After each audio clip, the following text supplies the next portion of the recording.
gaurkoan kalean inaugurazio festa, esango genuke aurkeztea gatoz.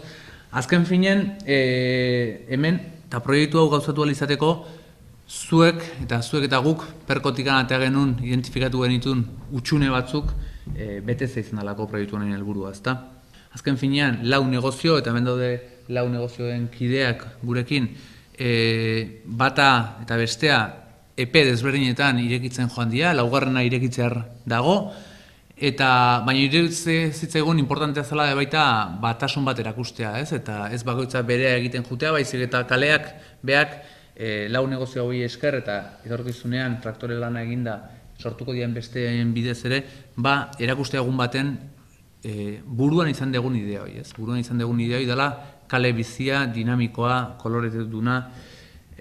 Bidea elkarlanean datza, eta hemen ikusten da elkarlanak buruko minak ematen ditula, baina fruituak ere, eta sinisten dugu fruitu horietan.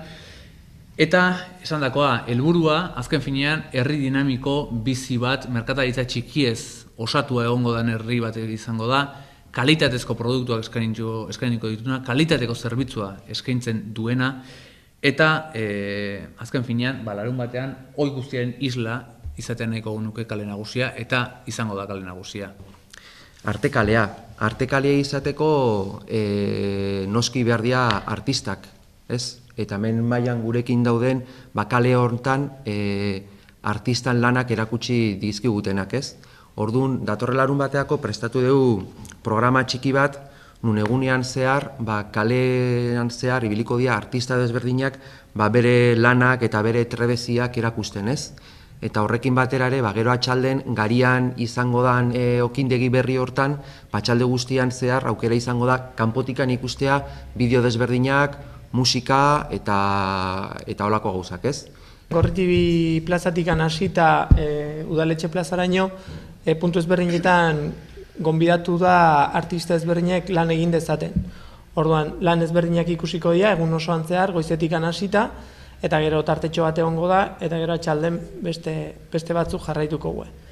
Baita ere, etorriko da Eli Garmendi Tolosako argazkilari bat, eta egingo du erreportai zabal bat egunian zehar, eta argazki horiek egunian bertan inprimatu ingo dira jendeak ikusi dezan ze gertatu da goizen eta ze gertatzen ari da. Hola egingo da memoria txiki bat egun osoan zehar ikusteko, zerbait ez bada ikusten goizen, ikusi ahal izateko argazkien bidez.